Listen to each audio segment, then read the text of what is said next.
Bienvenue dans le deuxième épisode de Quelque part au-delà ou par-delà le réel.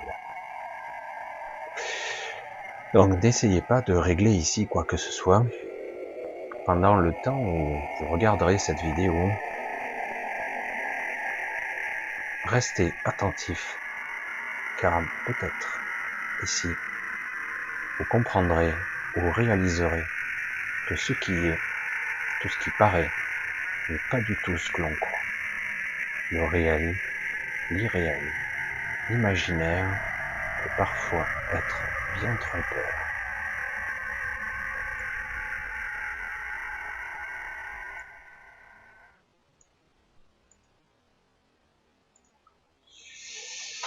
Bonjour à vous tous, j'espère que vous allez bien.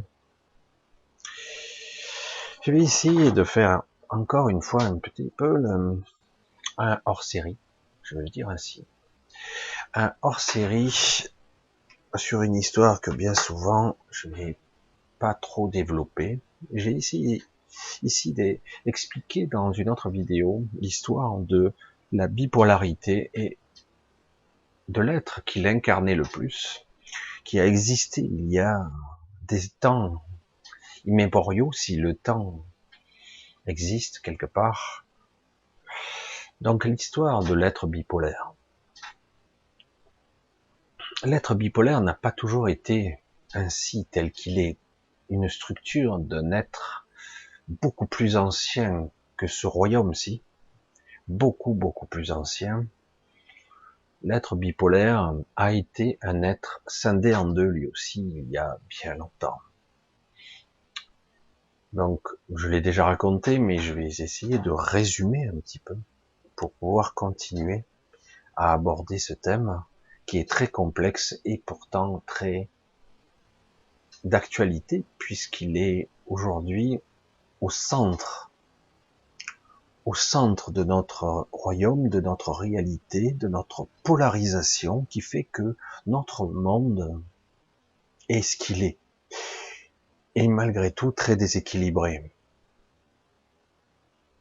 Certaines entités aujourd'hui s'inquiètent quand même, s'inquiètent du déséquilibre ou de la constante énergie qu'il faut déployer pour pouvoir équilibrer ce déséquilibre. Donc je reviens à cette entité non humaine évidemment, qui a existé bien avant que ce royaume n'existe. Il est très difficile en réalité de quantifier le temps, c'est incommensurable. Sachez que de toute façon, au-delà des royaumes, il y a encore autre chose. Tout est tellement incommensurable, mais néanmoins, certains êtres, à une certaine époque, dans des royaumes bien plus éloignés, bien plus performants et puissants, ont essayé de dépasser toutes les limites, d'enfreindre toutes les règles, tout comme aujourd'hui, tout comme certaines entités aujourd'hui sont en train d'essayer d'enfreindre les règles, pensant qu'ils pourront changer, modifier leur structure, échapper à certaines lois immuables dans laquelle ils baignent. Ils sont si évolués, si anciens, ils pensent qu'ils sont très puissants, mais néanmoins, ils se trompent. Car l'histoire de ce que l'on pourrait nommer le plus grand royaume qui n'ait jamais existé, qui avait regroupé 12 royaumes, encore, il y a toujours ce 12 multiple, ce 3, 12, 2 plus 1, ce 2 fois 6. Ce royaume regroupant 12 royaumes interconnectés, avec des ponts très particuliers, des ponts transdimensionnels qui avaient été établis par le voyageur, on va l'appeler comme ça, car seul lui était capable d'établir ces connexions. Seul lui était capable de créer quelque chose de viable qui permettrait à des entités, on va dire, natives d'un royaume, de franchir, sans trop d'altération ou même de destruction, de passer d'un royaume à un autre. Il est toujours intéressant de comprendre la complexité de la somme de toutes les réalités. Mais je pense qu'il est impossible ici d'essayer d'expliquer, d'exprimer, de développer même la quintessence de ce que cela peut être. C'est impossible, je pense. Pourtant, à une certaine époque,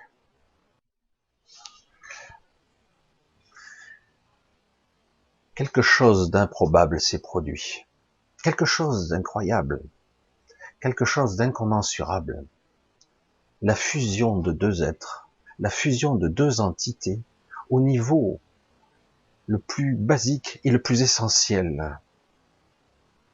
Quelque chose de fortement improbable, car nous avons ici l'habitude, bien souvent, lorsqu'une entité, pour pouvoir évoluer, change de forme, ou encore se fragmente pour encore se développer, bien souvent, ce qui se passe ici, c'est que là, ça a été l'inverse. Ça a été la fusion de deux êtres, deux entités, je ne sais pas, des êtres immuables. Certains les appellent des éons, je ne saurais pas dire. Ces êtres étaient capables de dépasser très largement les frontières de toutes les réalités, toutes les franchir, être capables de franchir toutes les limites, les barrières neutriniques, les barrières universelles, multidimensionnelles. Ils étaient capables de franchir et de jouer avec le temps, avec l'espace, avec l'esprit. Et la somme des deux a créé un être extraordinaire. Pas l'addition de deux a formé un plus un. La somme des deux a créé un être unique. Et après cette fusion, ce formidable royaume réunifié de 12 est devenu probablement, jusqu'à présent en tout cas connu, le royaume le plus puissant, le plus extraordinaire de tous les temps. Mais c'est rien de le dire. Et donc, nous y sommes. Et ceci, on pourrait le dire, si nous pouvons encore le compter à cette échelle, on parle de centaines, de milliers, de milliards d'années. Si on peut parler en années, si on peut avoir un référentiel pour se donner une idée terrestre.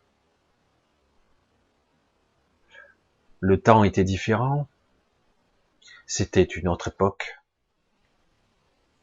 où une civilisation prospère a envahi tout le multivers. Une puissance, même la plus simple des entités de ces royaumes réunifiés, qu'on pourrait qualifier de Dieu, créateur, même la plus infime était très évoluée. On pourrait nommer cela le paroxysme de l'évolution. Mais c'était sans compter une faille encore. Égotique peut-être, encore des fragments d'ego, ou d'ambition, ou de rêve, encore insoupçonnés, pour encore une fois repousser les limites. Nous essayons ici de repousser encore des limites qui sont pourtant déjà extraordinaires. Et c'est ce qui se passe actuellement. Je fais toujours le pont avec notre présent à nous, de certaines entités vivant au centre de notre galaxie, qui essaient de faire ça. Elles essaient, mais elles y parviendront pas. Je reviens à notre être bipolaire et cette formidable puissance de cette civilisation qui ne peut être décrite ni même définie. J'en ai ici et là des visions d'êtres non physiques, purement énergétiques, faits d'énergie et de conscience, capables, s'ils le souhaitaient, de changer de forme à volonté, capables, s'il le fallait, de prendre un corps, de prendre l'apparence de ce qu'ils souhaitaient, d'être capable d'être à plusieurs espaces-temps en même temps, d'être capable de vivre 10 000 vies en simultané en toute conscience. Mais, visiblement, un groupe d'individus, un certain nombre, voulait plus.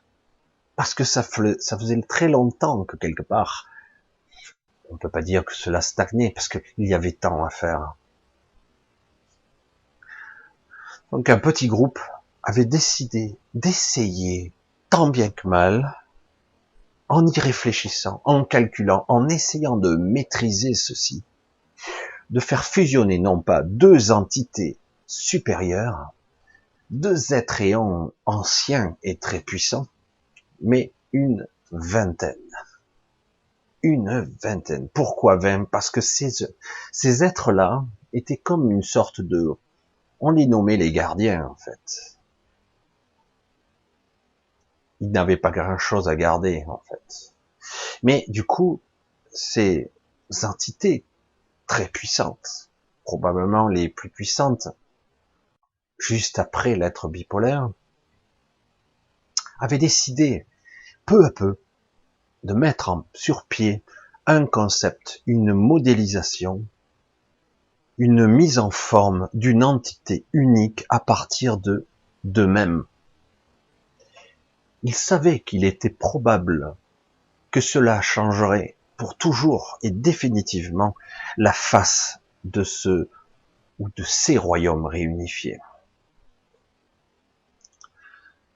Donc ils ont mis bien du temps pour j'allais dire, se mettre en fréquence à l'unisson, à se mettre en synchronisation, et puis à se dématérialiser pour engendrer une seule et même conscience à partir de ces 20 unités de base, pourtant déjà interconnectées, mais n'en créer qu'une seule. Le résultat a été catastrophique, le résultat a été spectaculaire, et si je devais résumer très vite, mais je vais y revenir quand même, ça a été purement et simplement la destruction du royaume tout entier. Il ne restait plus rien. Pourquoi? Ils ont créé quelque chose de monstrueux, un nouveau-né, un Dieu céleste, une entité sans maîtrise et sans connaissance, sans éducateur, sans parents, sans guide, quelque chose de plus grand qu'un royaume, plus grand, et qui insatiablement avait des besoins inégalés. Cette créature, cela a engendré, on ne peut pas parler de créature ni même d'entité, ce truc dépasse tout ce qu'on peut imaginer. Insatiable, n'avait que pour seul objectif d'absorber et d'ingérer matière, énergie, conscience, tout ce qui est création, forme, informe, tout. Cette créature était l'antivie, en fait.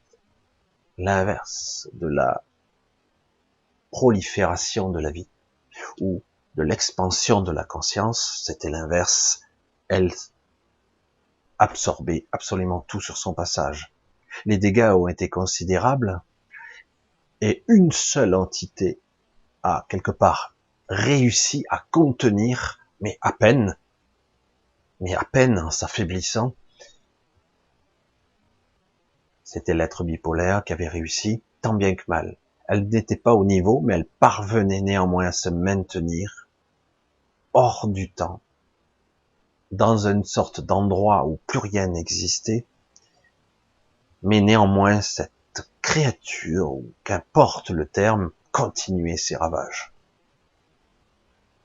L'histoire est beaucoup plus compliquée, car il fallait à la fois stopper cette aberration, et en même temps, pour pouvoir continuer à exister, ou du moins recréer quelque chose, il fallait obligatoirement se projeter dans un royaume, ou engendrer un royaume. Mais était-ce possible?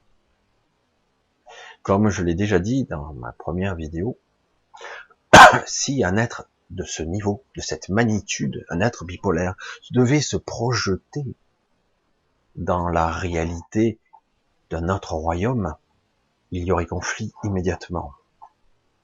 Pourquoi? Parce que il y a déjà une pierre angulaire, il y a déjà une conscience, une entité qui occupe les lieux. Le royaume est vivant, quelque part. On pourrait l'exprimer ainsi. Il a sa propre conscience. Donc, comment une entité ou deux entités d'un rayonnement aussi massif pourraient-ils cohabiter, sachant que l'un ne fait pas partie de l'autre? C'était impossible. Et pourtant, le temps pressait. Le temps. Ce fameux paramètre du temps. Car les dégâts étaient de plus en plus importants. Comme un nouveau-né, un glouton, il engloutissait tout ça, tout, sans cesse. Alors, je vais résumer, parce que l'histoire est complexe. Un jour venu, cet être bipolaire, donc, étant ce qu'il est dans sa structure, son énergie, sa puissance, qui pourtant s'amenuisait, il baissait en puissance, trouvant enfin une sorte de graine de royaume, quelque chose d'improbable, et pourtant qui était là devant lui, une graine de conscience de royaume, avorté ou qui n'avait jamais pu prendre vie, prendre forme. Il lui manquait quelque chose d'essentiel, la puissance de la conscience, de l'intention, l'énergie nécessaire à sa naissance, à sa création, pas à sa création, à son développement.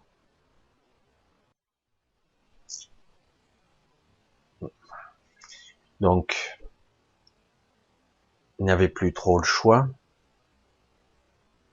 Comment pouvait-on faire pour réactiver le processus de la création ici, de l'engendrement matière, énergie, et tendre vers l'objectif de la création de la vie, recréer des systèmes solaires, recréer l'espace sidéral, remettre en place toute la mécanique temporelle, toutes ces multidimensions, le multivers, les décisions, tout, comment tout remettre en marche.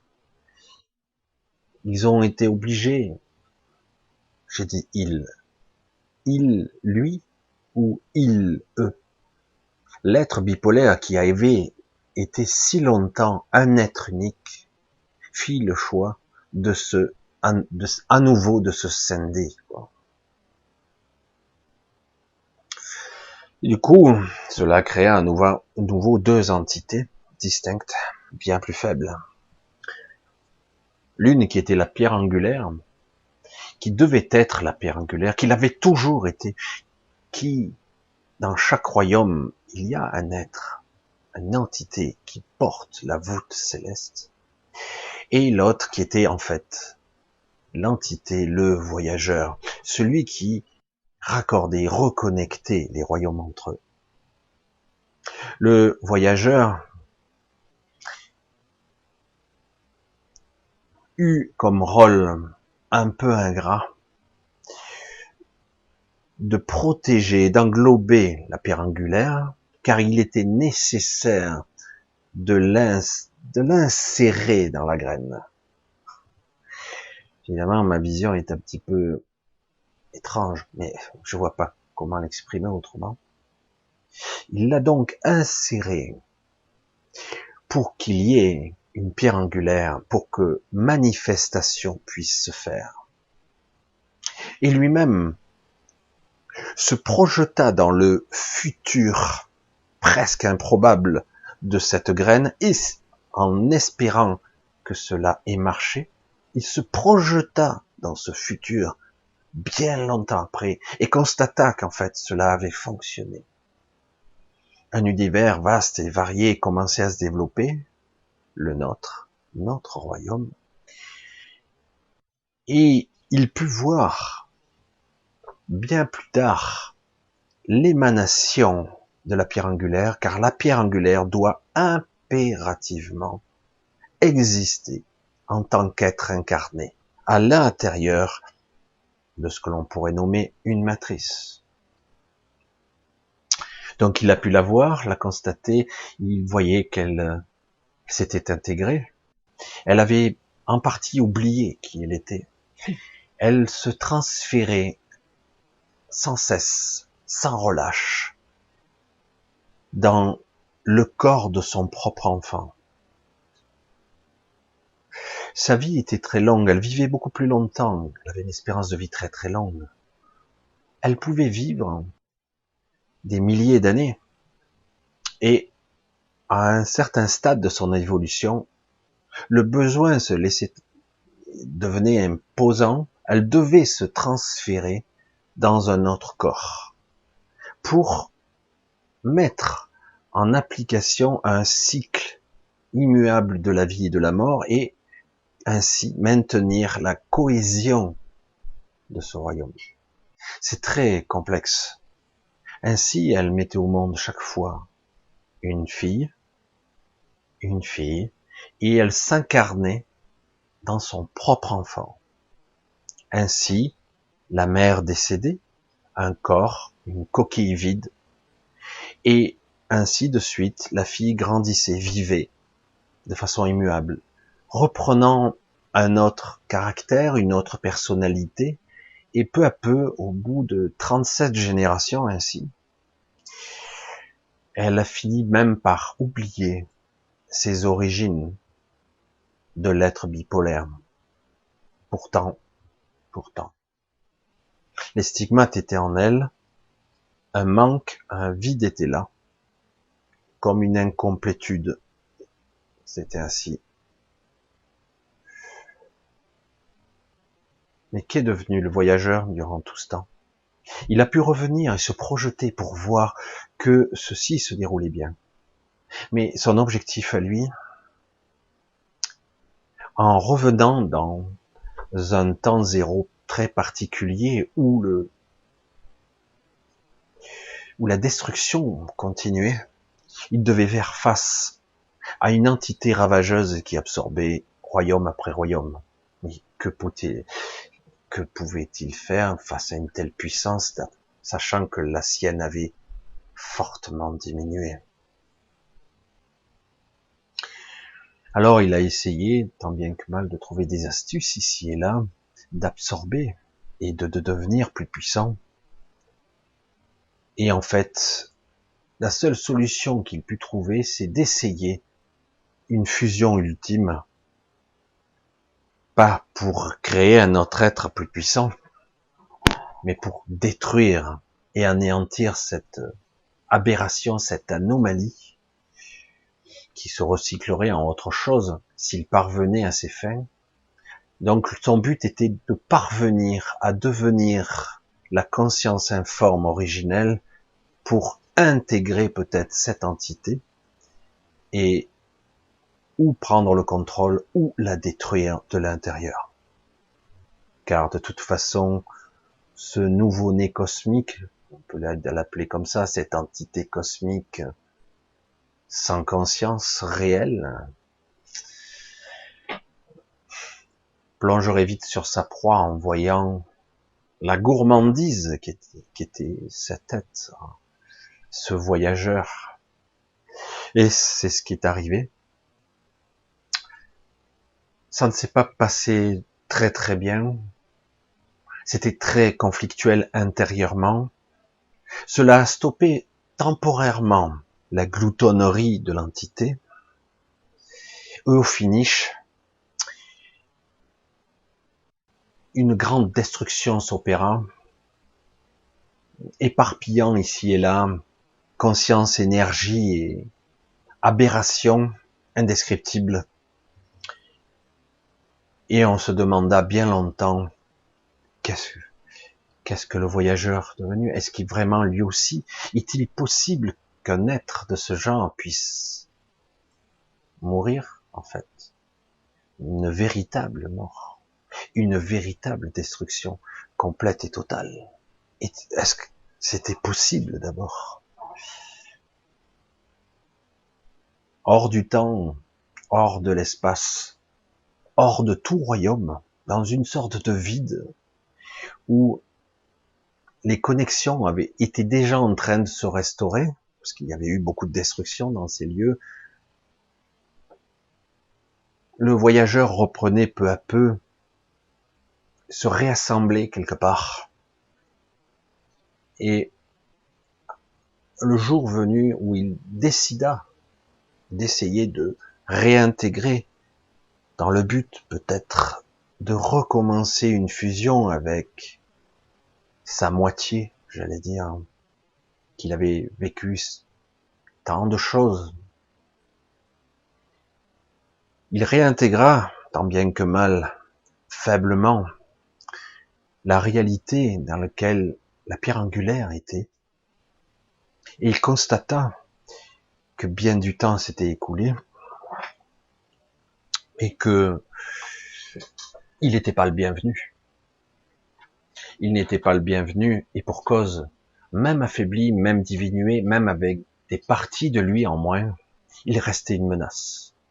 Parce que ce qu'il était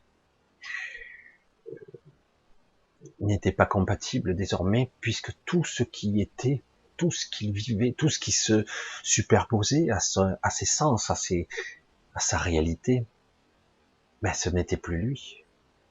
Il était donc devenu un intrus, alors que la pierre angulaire avait fait partie de lui. Il y avait une certaine compatibilité quand même, mais pas au point de pouvoir s'intégrer. Dans chaque royaume, rien ne rentre, rien ne sort normalement. Seul le voyageur était capable d'établir des connexions entre les royaumes. Rien ne rentre, rien ne sort. Tout est recyclé, tout est perpétuellement, comme dans l'énergie, comme dans nos lois ici, que nous connaissons tant bien que mal, nous, petits peuples primitifs. Tout se recycle, tout change de forme, sans arrêt. Donc, des entités, des héons de ce royaume, désormais, des puissances extraordinaires lui sont tombées dessus, ont perçu la compatibilité quand même, mais pas assez. Ça tournait sans lui, c'était impossible. Ça tournait pas si bien que ça en fait, mais il ne le savait pas encore. Mais ça fonctionnait, l'équilibre, l'alchimie de la conscience et de la vie fonctionnait tant bien que mal. Et donc, ils n'ont pas eu que d'autres choix que d'agresser le voyageur, fortement diminué, et de trouver le moyen de le rendre compatible. Le voyageur ne se laissa pas faire, il y a eu un affrontement colossal qui détruisit une bonne partie de l'espace-temps en certaines zones de cette réalité. Cette zone existe toujours, à ce jour, un endroit où il n'y a plus rien, ni réalité, ni densité, ni matière, il n'y a vraiment plus rien. Est-ce possible qu'il n'y ait rien? Est-ce que le rien existe? Est-ce que le néant existe? Plus de dimension, plus de connexion. Il y a cet endroit, c'est comme un trou dans, pas un trou noir, non. Un trou noir, c'est quelque chose. il a une fonction. Là, on parle d'un espace très vaste, où plus qu'une réalité n'existe, plus de temps, plus de temporalité, plus de densité, plus de conscience, plus rien. Et donc les fragments ont été éparpillés et ont été utilisés pour engendrer et nourrir un petit peu cette réalité. Et durant des milliards d'années, le voyageur perdu dans son, ne sachant plus même qui il était, il avait oublié, il était fragmenté, affaibli encore considérablement, vivait par petits bouts dans des milliards de fragments d'êtres vivants ici et là, jusqu'au jour où un déséquilibre très probant se produisit. Il existait déjà, mais il était infime. Mais ce déséquilibre était. Pourquoi il était ainsi, ce déséquilibre? Parce que la pierre angulaire était incomplète. Même si, au départ, ils étaient tous deux entités bien complètes, là, quelque chose était déséquilibré. Et donc, les éons, les entités qui défendaient tels des anticorps ce royaume, cette créature, cette extraordinaire conscience qu'est le royaume, le défendaient, ils décidèrent de lui créer une sorte un contre-équilibre, une sorte pour créer l'harmonie, ils ont créé un double d'elle-même. Ça ne fonctionnait pas. Et donc, ils ont créé un double inversé d'elle-même.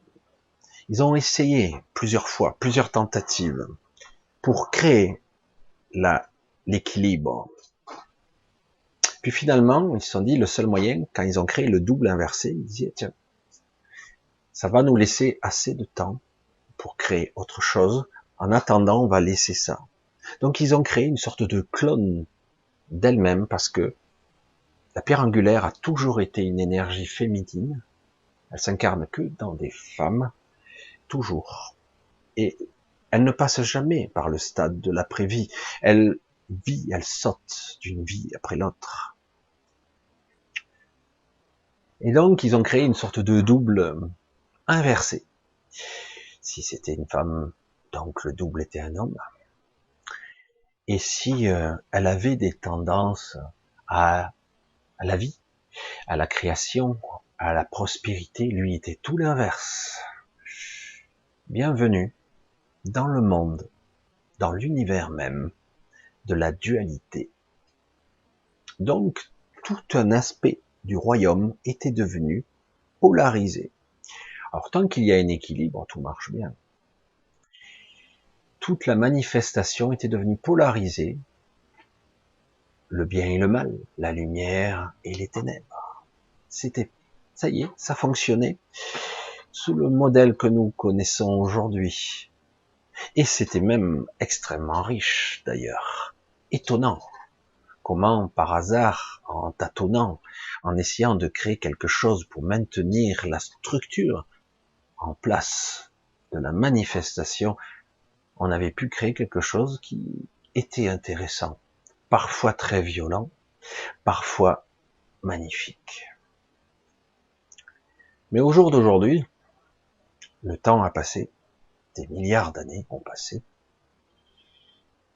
le déséquilibre est plus que consommé. Comment fonctionne la manifestation? Certains endroits de cet espace ont plusieurs centaines de dimensions différentes, et certains mondes ont entre 30 et 50 dimensions. La Terre en aurait 52. Le royaume de la Terre, parce qu'elle a été modifiée, cette zone, 52 dimensions différentes, composant, comme les corps intriqués de Gaïa, de notre monde. Et sur Terre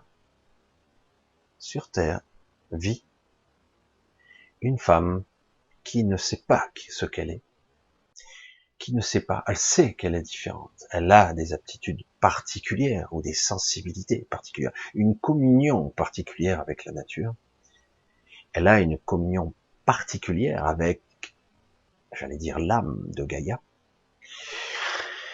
et donc elle vit en tant qu'être incarné. Parfois elle meurt et elle change de corps. C'est très étrange parce que c'est comme si elle se crée un corps en fait. Le corps n'est pas issu d'un homme et d'une femme. C'est un corps qui spontanément apparaît quelque part, mystérieusement, d'abord sous forme énergétique et puis un nouveau-né. Et elle vivra ainsi une vie presque normale. Comment on pourrait même imaginer un truc pareil? C'est incroyable. La vie, c'est quoi? La conscience, c'est quoi?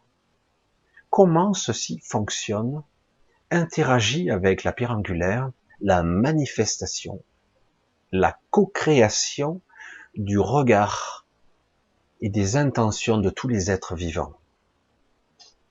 Dans tout ce royaume existe une certaine forme de dualité, mais sur Terre, il est fortement perturbé parce que, en plus, certaines entités se sont amusées à modifier, et n'ont pas créé ce qui avait déjà été fait. Ils l'ont accentué. Dans bien des endroits de ce royaume et même un peu ailleurs, des réalités disparaissent. Des dimensions entières s'estompent, comme évanescentes. Alors du coup, perplexes, certains commencent à réagir.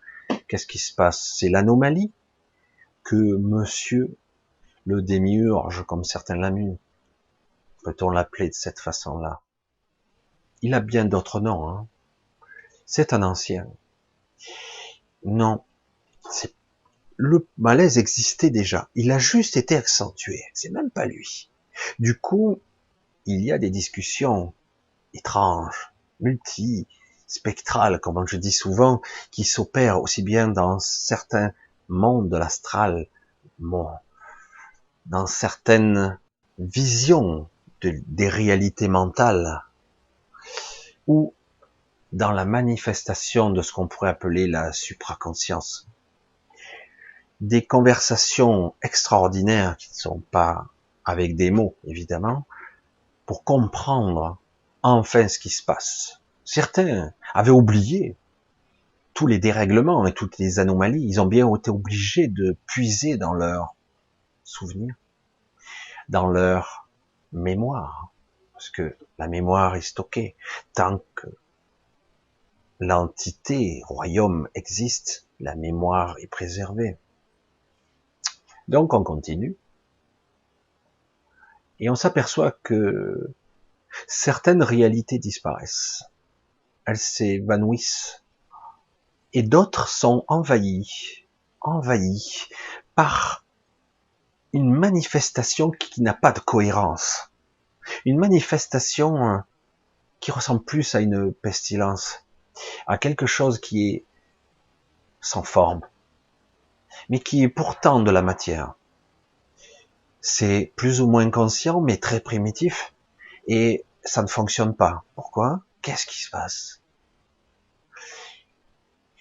Dans bien des histoires, et durant les milliers d'années, peut-être les millions d'années de certains petits systèmes solaires, ils ont essayé d'affiner la lumière des ténèbres, la raffiner même. Et la pestilence, il fallait bien la mettre quelque part, puisque ce n'était pas une intégration des tout, ou une transmutation, pas du tout. C'était on sépare la lumière des ténèbres. Comment cela se peut-il? On ne peut pas écarter. Ici, dans ce qu'on pourrait nommer notre galaxie, et plus près de nous, notre matrice, dans laquelle nous sommes là, prisonniers depuis pas mal de temps, certaines entités ont voulu mettre des règles en jeu, se prenant pour des dieux. Mais bon, à la limite, à leur niveau, c'est vrai qu'on pourrait le croire qu'ils le sont, mais c'est pas le cas. Ils ont changé, et donc la dualité fortement prononcée, les déséquilibres toujours prononcés, accentués. Ils ont essayé sans cesse et sans relâche de rééquilibrer. On pourrait croire que tout est toujours malsain et pervers pour avoir de l'énergie facile et rapide, mais en réalité, de temps à autre, ça c'est hallucinant, on a du mal à le croire, il y a toujours une ère beaucoup plus lumineuse qui s'engendre pour rééquilibrer la balance, car ils ont bien compris que si le rapport de force est trop en faveur de l'un ou de l'autre, cela ne fonctionne pas très longtemps. Donc, ils sont à la fois l'ombre et la lumière à l'intérieur de cette matrice. Ils sont les deux. Ça ne veut pas dire que tout est mauvais ou déséquilibré, ça veut dire que c'est artificiel, ça ne se fait pas tout seul. Des créatures ont été créées, engendrées, modifiées à partir d'autres espèces très évoluées qui sont, j'allais dire, les bras armés du démiurge et même de certaines entités qui vivent au sein de la galaxie. Ce sont les êtres probablement les plus inquiétants. Ils sont très évolués, technologiquement, très avancés, très puissants, mais déconnectés de tout.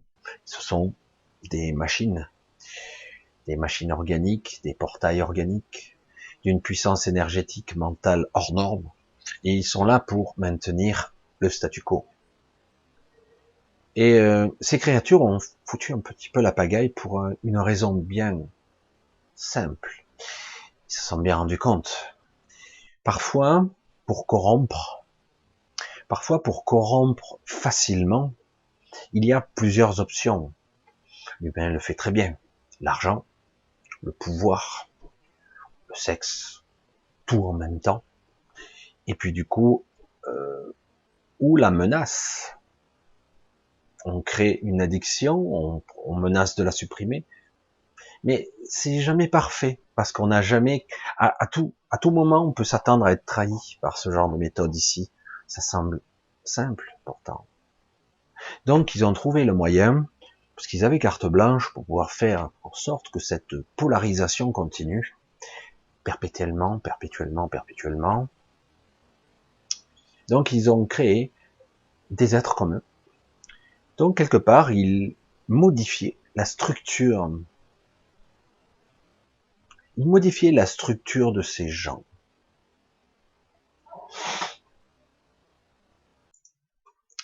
Ils modifiaient la structure de ces êtres.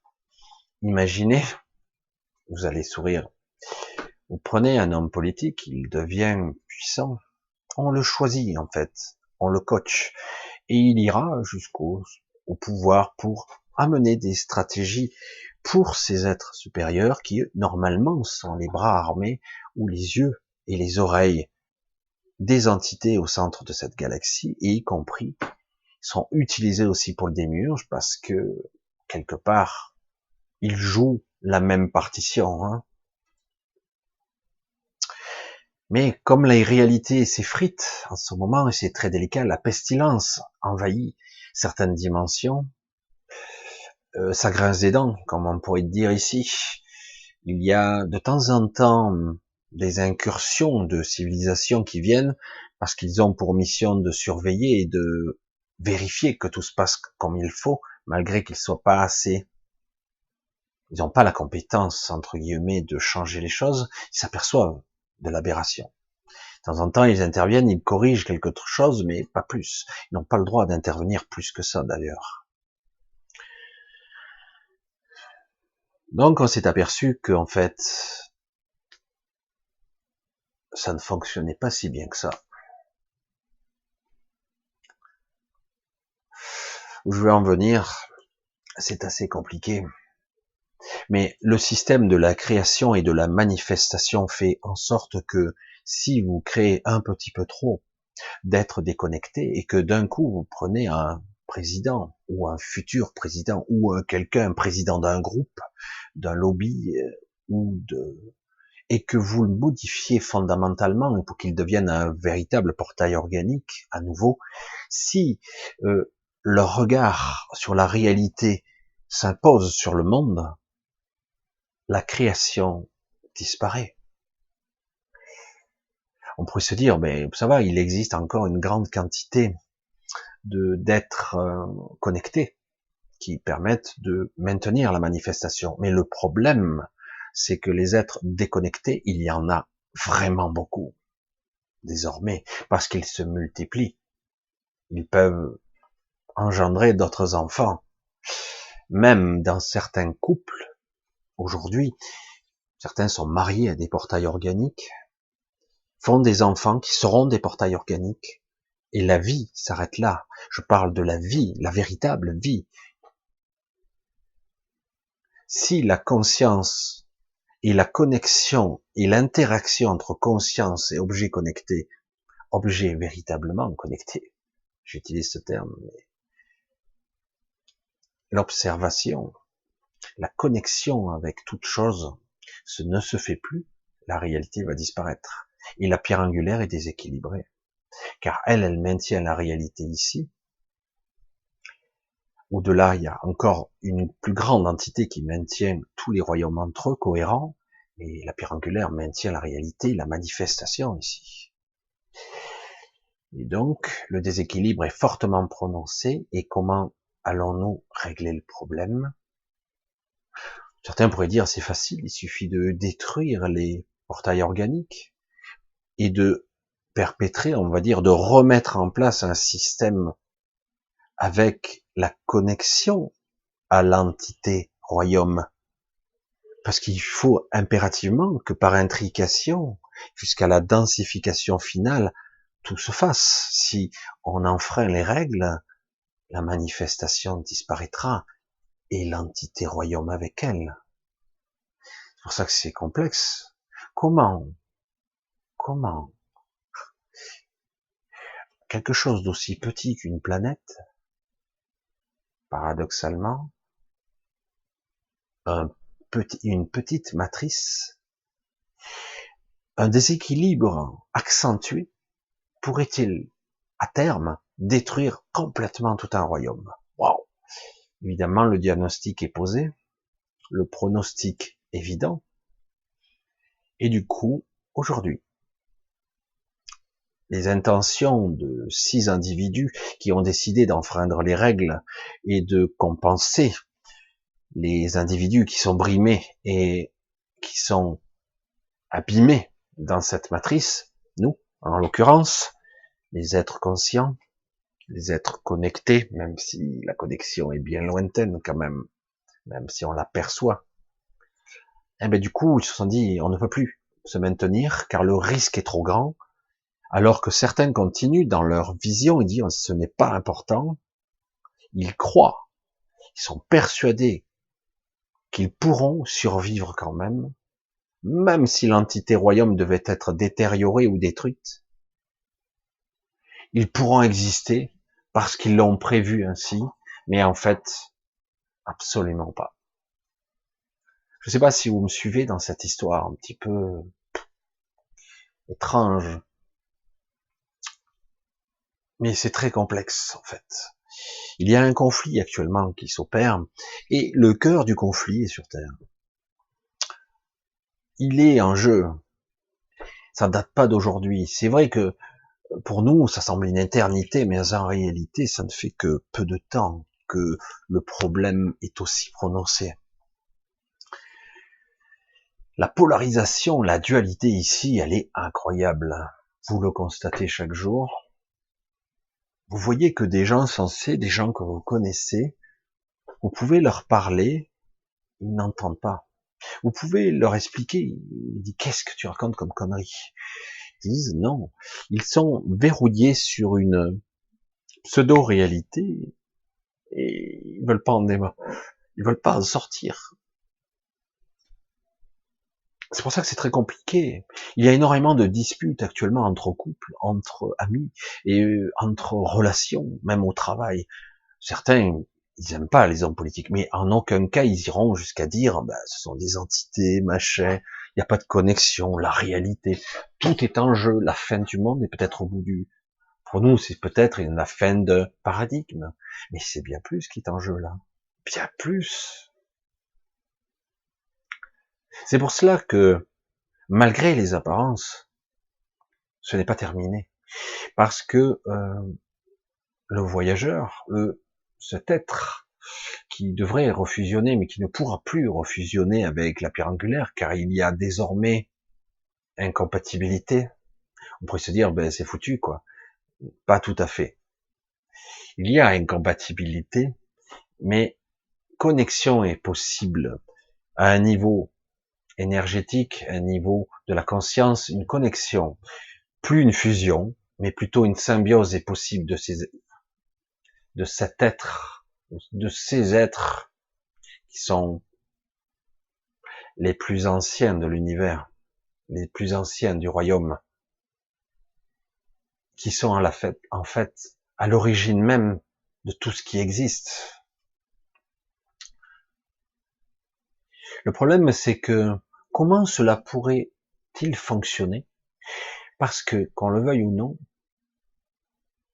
l'entité royaume a sa propre conscience maintenant. Il y a une collaboration qui pourrait s'établir entre cette entité royaume, l'être qui a été bipolaire, qui pourrait à nouveau fusionner,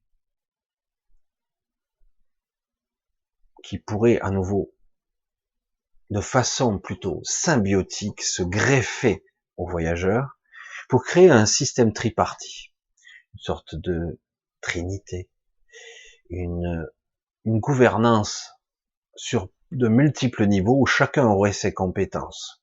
Étrange, non? Il est difficile de dire aux gens que l'entité royaume, qu'importe son nom, elle n'a pas de nom, n'est pas à la source. Et que même l'être bipolaire ayant engendré quelque part la vie dans ce royaume, n'est pas à la source non plus.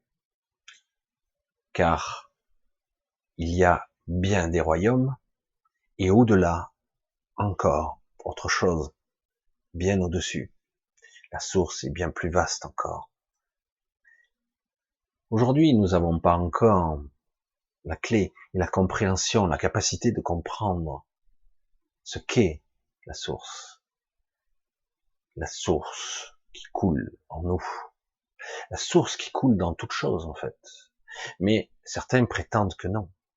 Et ils vont tout faire pour s'en déconnecter, mais qu'ils le veulent ou non, ils sont fabriqués avec, à tous les étages. Aujourd'hui, nous sommes à un virage très complexe, où la symbiose devrait s'opérer, je la vois comme ça, c'est comme ça que je vois le définir, la connexion pourrait s'établir entre l'être bipolaire d'avant, c'est-à-dire ces deux parties, une connexion et non plus une fusion pourrait s'opérer, et probablement une sorte d'interconnexion avec ce royaume, donc un système encore inconnu. Est-ce que ça serait possible? Il paraîtrait maintenant que certaines entités très anciennes soient favorables, car la seule option possible à ce système qui serait équitable, équilibré, ça serait plus un équilibre de dualitaire, de polarisation, mais plutôt une voie très particulière dont on n'a pas encore la vision. Un système tripartite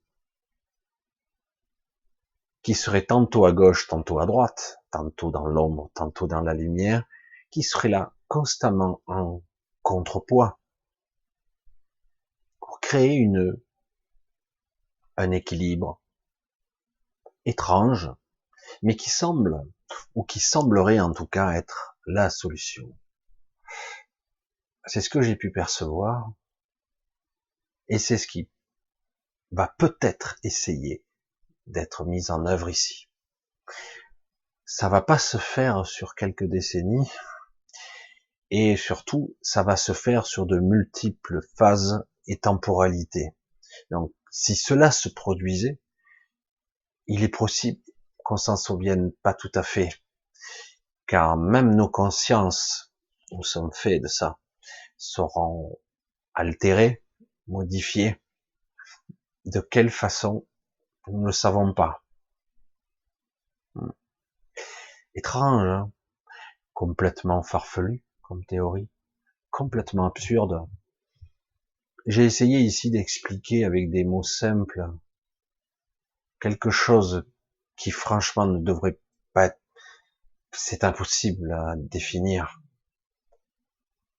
C'est une histoire étrange, ce royaume, cette dualité, et en plus, la conséquence directe du déséquilibre qui a été créé ici dans cette matrice. Il y a d'autres endroits, ne vous y trompez pas, qui ont été créés presque sous la même forme. Il n'y a pas que le royaume de la Terre, enfin le royaume, cette matrice de la Terre. Il y a d'autres endroits, je le sais maintenant, et parfois même pire, mais basés sur une autre architecture. Pourquoi? Parce que c'est ici qu'ils ont réussi à emprisonner la pierre angulaire. C'est ici, sur notre planète. Mais elle l'ignore. La révélation est pour probablement bientôt. Il est possible que tôt ou tard, nous comprenions qui est la pierre angulaire, ou nous le supposerons. Mais en tout cas, bien des révélations vont venir peu à peu. Et ça risque d'être assez perturbant. Tous ceux qui sont attachés à l'ancienne structure, même pas au niveau, à l'ancien paradigme, comme je le disais avant, même aux anciennes structures, risquent de ne pas y survivre parce que le nouveau système sera plus complexe. Mais bien plus élaboré, certes, mais bien plus peut-être riche aussi. Un niveau de conscience plus évolué nous guette, car nous en profiterons si nous sommes capables de nous lâcher la grappe. Et évidemment, tous ceux qui sont basés et structurés comme étant non connectés, tous ces êtres que l'on nomme des portails organiques, sont destinés à disparaître d'une manière ou d'une autre, car ils sont, je vais le dire en ces termes, car c'est la réalité, ils sont, ils symbolisent, ils incarnent la non-vie, la non-connexion, la non-conscience. Il y en a beaucoup sur Terre, beaucoup, presque une moitié, paraît-il, de la population entière. Et ceux qui ne le sont pas finissent par être, j'allais dire, complètement assujettis, car ces êtres veillent, les êtres qui sont eux-mêmes les instruments. Bien des choses nous attendent, mais je dirais que le processus de la vie, véritablement, fondamentalement, pas seulement le processus apparent d'un nouveau-né ou de la naissance, de la continuité, on va dire. Bien plus que ça est en jeu. Bien plus. En fait, vous l'avez pas constaté, beaucoup de regards sont braqués vers nous. Je l'avais pas compris au début. Lors d'un de mes voyages où c'était pas astral, j'ai senti que c'était différent, car paradoxalement, en cet endroit, j'étais pas aussi léger que d'habitude. J'allais dire, je passais à travers la matière, je pouvais voler, léviter. C'est de l'astral, c'est de l'amusement.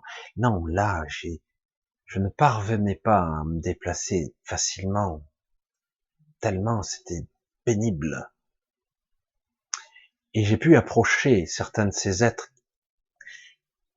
que je n'ai pas pu voir, ou même percevoir, j'ai pu entrevoir.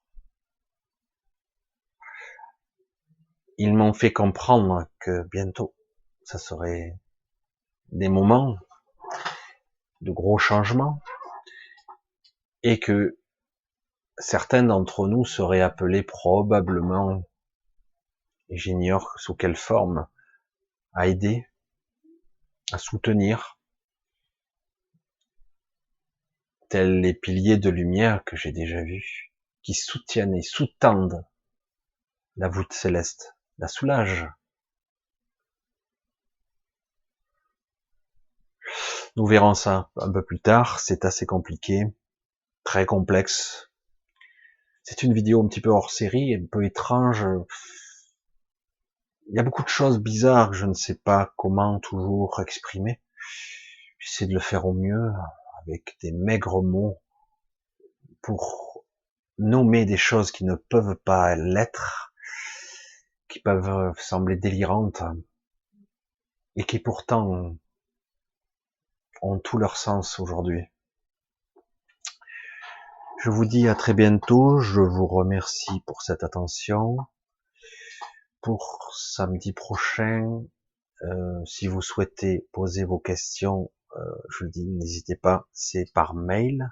Ça, si vous voulez que je réponde à vos questions de façon anonyme ou non anonyme, vous me le dites. Donc, vous posez vos questions personnelles ou autres dans mon mail que je mettrai dessous la vidéo. Et je vous embrasse tous. Je vous dis à très bientôt. Pour ceux que ça ne parle pas cette vidéo, ça sera plutôt une vidéo hors série, un petit peu étrange. Et puis on reviendra à autre chose, nous verrons. Ai-je le droit de parler ainsi ou de m'exprimer de cette façon? Ça semble tellement étrange pour certains, décroché de toute logique. Mais est-ce logique ce qui se passe en ce moment? Ne ressentez-vous pas beaucoup d'incohérences, d'aberrations? Il n'y a pas une forme de bêtise ultime à un moment donné, quand vous voyez que certains individus sur Terre sont prêts à tout détruire, tout ravager, aller jusqu'au bout du bout, et encore au-delà, de façon intransigeante, intolérante, insatiable. C'est illogique, non? À un moment donné, si tu détruis ton propre habitat, ton propre monde, qu'il devient complètement stérile, où est l'intérêt? Encore faut-il être sûr que la réalité est bien réelle. Très complexe, gros débat, mais nous verrons ça une autre fois. Je vous embrasse tous, je vous dis à très bientôt, et passez une bonne semaine. Bye bye.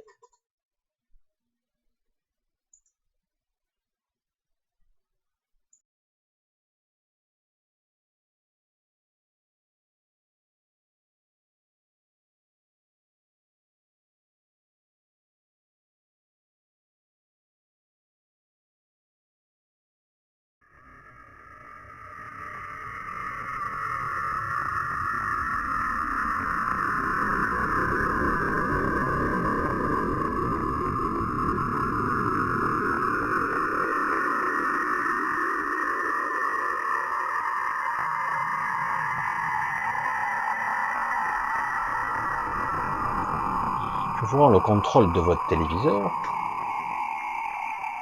Cette histoire est une histoire réelle ou pas, qu'importe. S'il y a jugement à apporter, c'est vous, et vous seul, vous pourrez le voir ou le constater. Si cela parle pour vous ou pas. Bonne semaine à vous, et à une très prochaine vidéo. Bye, bisous.